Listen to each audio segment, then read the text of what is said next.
Today, we're going to delve into some of the benefits that you have from videotaping your deliveries, also your pickups. Specifically, in this video, your pickups.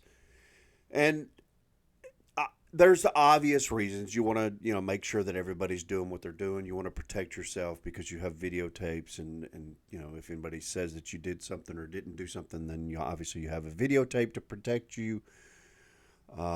But on this particular video, what we're talking about is statistical analysis of your efficiencies using videotapes. So in the video that I'm showing you right now, I have three separate videos of people picking up the same exact unit.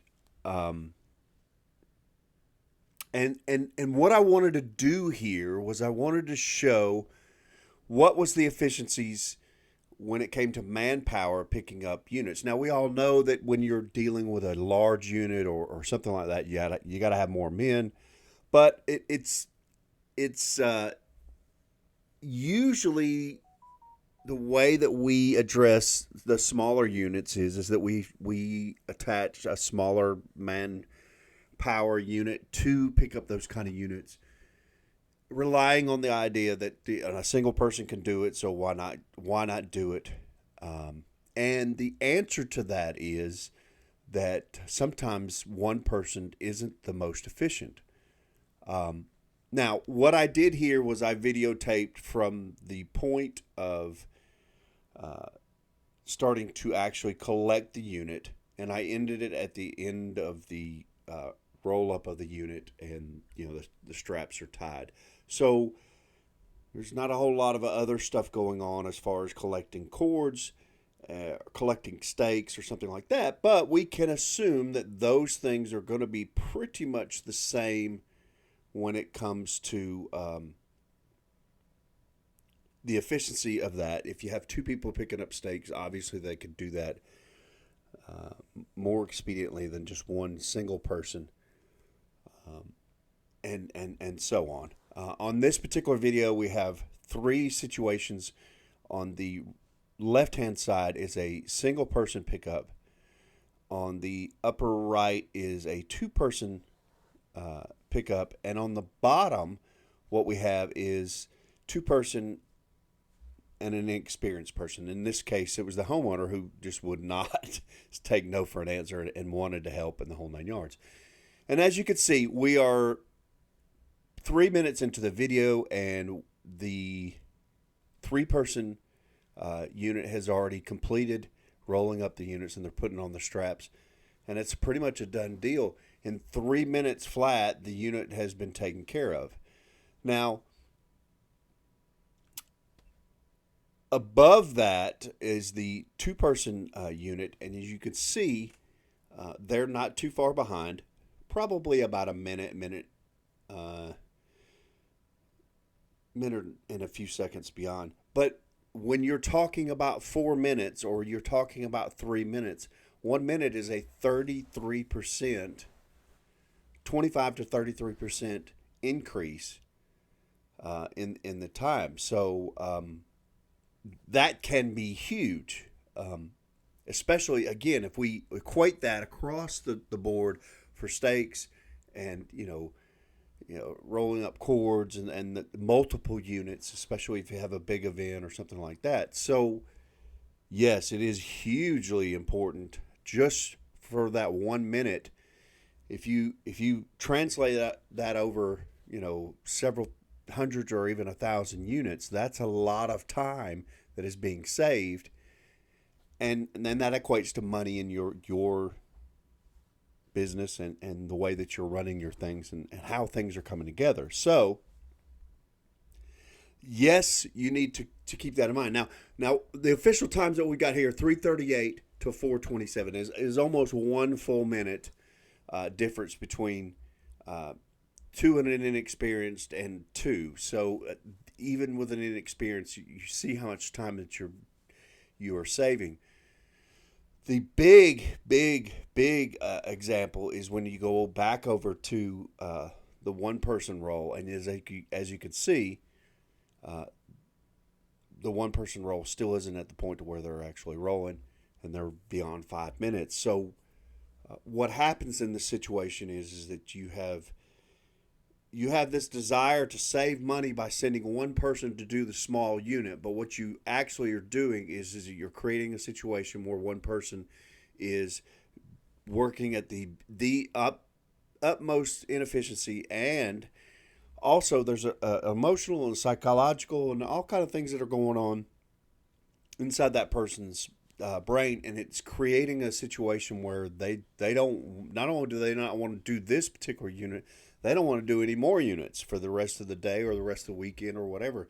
And it may lead to a situation where you have a motivational crash from an individual because you're sending them out and doing a lot of work all by themselves. Even though they can handle the work by themselves, they can do the things by themselves.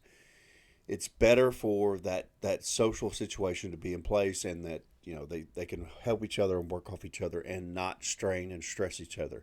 Now, there is the law of diminishing returns that applies to labor as well. And what it means is that just because you add more people to a unit does not mean that you're going to get more efficiency. If we did this with 4 or 5 or 6 people, what you would see would be no change at all over the 3. So you're basically just paying people to stand around.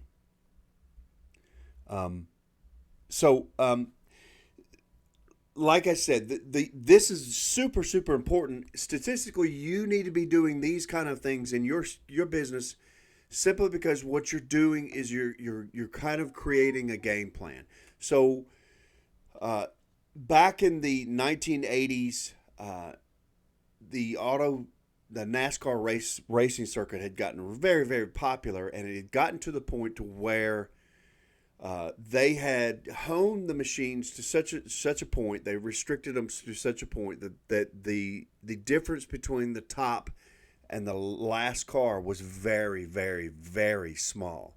So what the race car owners and crews started doing was trying to find ways to save more time and more money by shaving off things like the pit stops and stuff like that, shaving off time off that, and that created an opportunity for them to increase.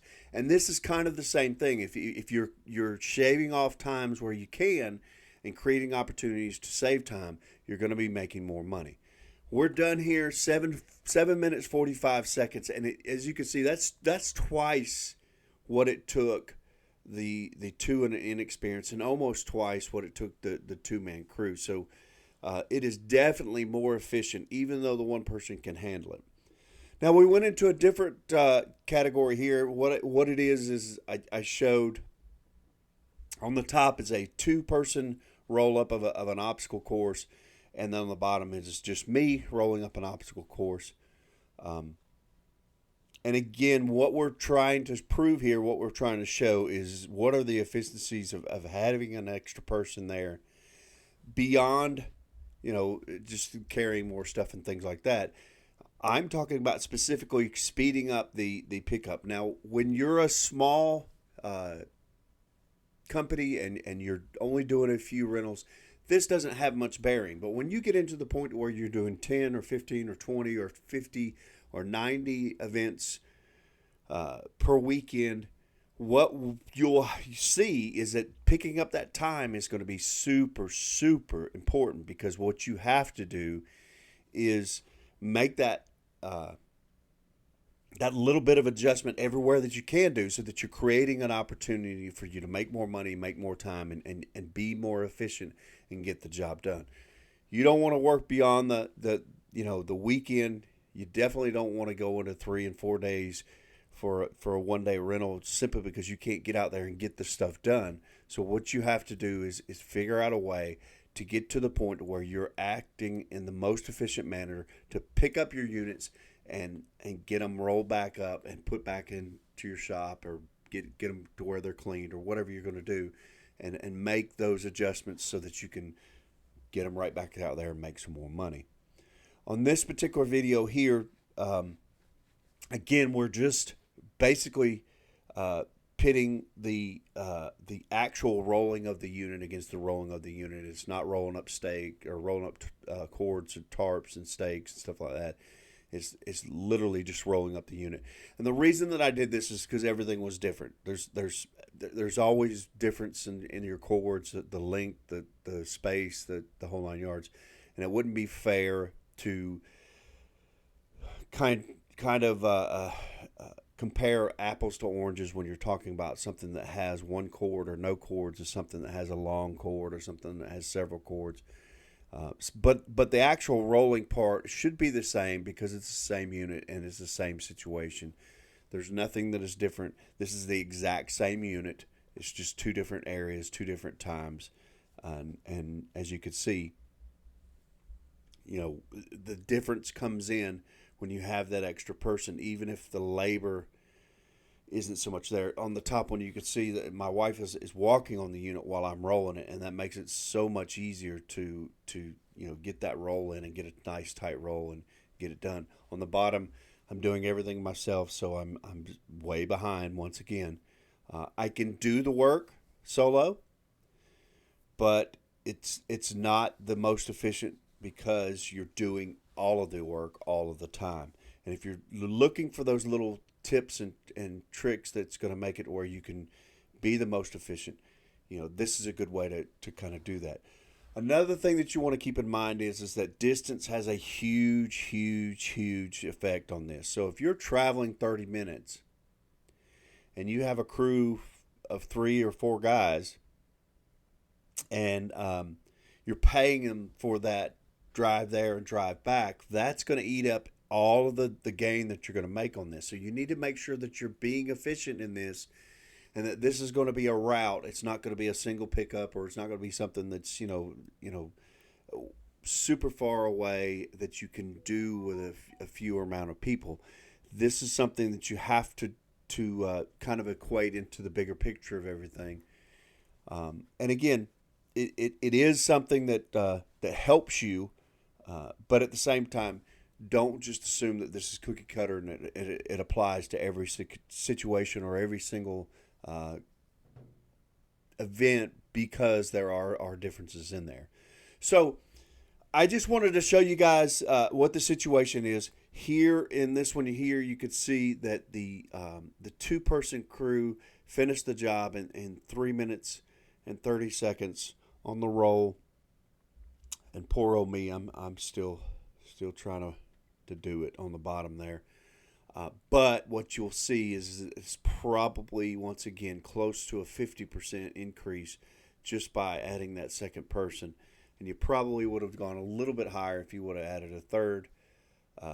If you can do those kind of things, it makes it to where you're doing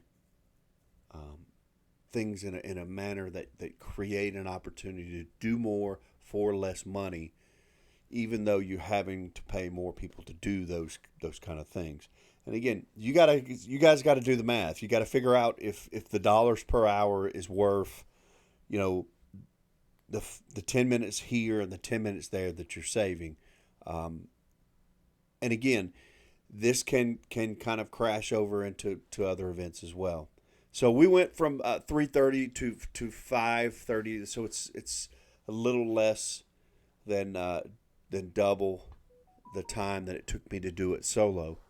But it's still very, very substantial when you're talking about, doing, hundreds or thousands of events per year. When you put all these numbers together, it does make a difference. Hey guys, I hope this helps. Tell me what you think. Give us a like and a subscribe, and we'll see you on the next one.